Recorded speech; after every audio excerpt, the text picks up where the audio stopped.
On May 17, 2025, 16-year-old Kayden Moy visited Irvine Beach with friends. Before the day ended, he was chased across the sand by 3 armed teenagers from a rival group. Kayden slipped while trying to escape. One of his pursuers stabbed him repeatedly as he lay vulnerable on the ground. The attackers then fled, embraced one another on CCTV, and celebrated what they had done. While Kayden fought for his life in hospital, they created a rap song mocking him. One of them even described the attack as 1-0. This is the story of how a meaningless teenage rivalry led to the murder of Kayden Moy. Welcome to M.O.R.T.E.M. Today's case examines the murder of 16-year-old Kayden Moy, a young apprentice whose life was taken during an armed confrontation between rival teenage groups on a Scottish beach. This documentary discusses knife crime, youth violence, and murder. Viewer discretion is advised. Kayden's parents described him as kind, loyal, respectful, and mature beyond his years. He had an infectious laugh, made friends easily, and hoped to establish his own painting and decorating company. Kayden was also a much-loved son and older brother to 2 younger boys. But by May 2025, he had become associated with a teenage group known as M.O.R.T.E.M. Another East Kilbride group, known as the Murray Boys, had become its rival. Among the Murray Boys were Turley, Stewart, and a younger boy who cannot be named for legal reasons. He was referred to in court as AB. Turley and Stewart were both 17 at the time. AB was only 14. On May 17, 2025, members of the 2 groups became involved in a fight. Following that confrontation, Turley, Stewart, and AB traveled from East Kilbride to Irvine Beach seeking retaliation over what the judge later described as a perceived slight. They arrived armed with some sort of weapon. Turley carried a lock knife.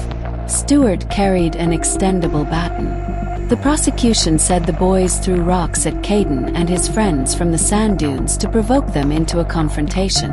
When Kayden's group responded, Stewart displayed his baton and shouted, "Murray boys!" The situation quickly escalated into a chase. Kayden attempted to get away. He was unarmed and, according to the evidence accepted by the court, had nothing in his hands. While running across the uneven sand, he slipped and fell. Turley moved towards him and repeatedly stabbed him with a lock knife as Stewart and AB acted alongside him. Kayden was vulnerable and presented no threat. Lord Scott later explained that the attackers may not have selected a specific victim before arriving. They intended to attack someone from the M.O.R.T.E.M group. Kayden became their victim because he slipped. The attack caused chaos across the beach as witnesses rushed to help and emergency services were called. But the 3 teenagers ran away. The behavior of the attackers after the stabbing became some of the most disturbing evidence in the case. Stewart reportedly told a witness that Kayden deserved it. Turley concealed the knife in nearby grass and was overheard boasting that he had just done him. He also shouted 1-0, reducing the attack to a score between rival groups. CCTV recorded the 3 teenagers running down a road near the beach before stopping to embrace one another.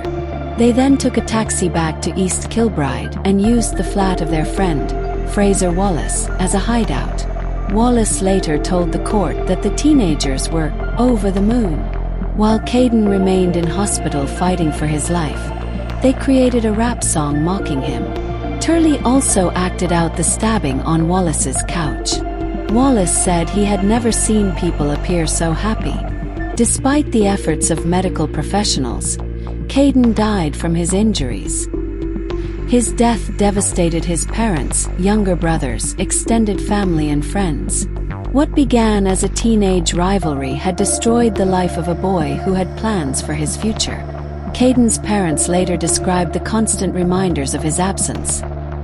His empty bedroom, the empty chair at family gatherings, and the milestones he would never reach. They said Kayden was more than a courtroom name or media headline. He was their son, and he was loved beyond words. The attack occurred in public and generated significant evidence.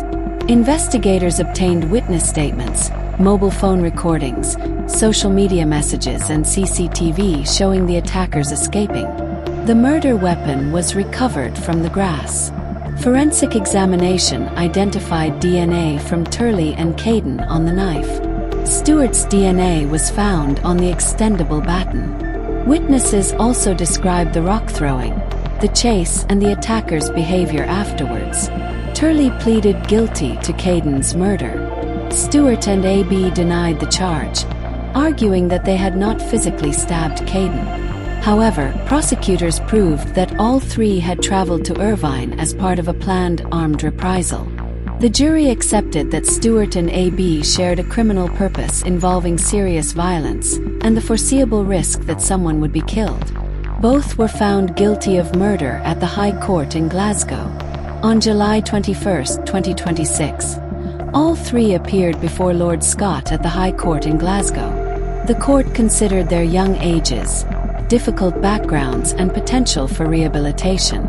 However, the judge stressed that alcohol, drugs, and childhood adversity did not excuse their actions. The teenagers had traveled to Irvine armed and intent on retaliation. They had created the danger that ultimately killed Kayden. Turley received detention for life with a minimum term of 16 years. His guilty plea reduced the minimum from 18 years. Stewart also received detention for life with a minimum term of 16 years, including 6 months for committing the offense while on bail. A.B. was sentenced to detention without limit of time and must serve at least 14 years. The minimum terms do not guarantee their release. After serving them, the parole board will decide whether any of them can safely return to the community. Lord Scott described Kayden's death as pointless and unnecessary. He warned that knife crime remained a scourge in Scotland and said young people must understand the severe consequences of carrying weapons. M.O.R.T.E.M breakdown. Motive: gang rivalry and retaliation over a perceived slight involving the Murray boys and the rival Himshi group. 7 out of 10. Operations: the attackers traveled to Irvine armed, provoked a confrontation, and pursued Kayden when he attempted to escape. 7 out of 10. Reach: the attack targeted a rival group on a busy public beach, exposing Kayden's friends, witnesses, and other beachgoers to danger. 6 out of 10. Terror impact: the public murder of a 16-year-old caused lasting trauma to his family, witnesses, and the wider community. 8 out of 10. Execution style: Kayden was chased and repeatedly stabbed at close range after slipping and falling while trying to escape. 8 out of 10. Mindset: the attackers celebrated, embraced on CCTV, mocked Kayden in a rap song, and reenacted the murder while he fought for his life. 9 out of 10. Kayden had a family who loved him, a career he was beginning to build, and ambitions to establish a business of his own. His life ended because 3 teenagers treated weapons, retaliation, and gang reputation as more important than human life. The prison sentences provide accountability, but they cannot restore the future stolen from Kayden or remove the pain carried by his family. One perceived insult led to one armed journey, one fatal confrontation, and consequences that will last several lifetimes. Thank you for watching M.O.R.T.E.M. Subscribe and turn on notifications for more carefully researched true crime documentaries. Remember to stay aware and stay informed.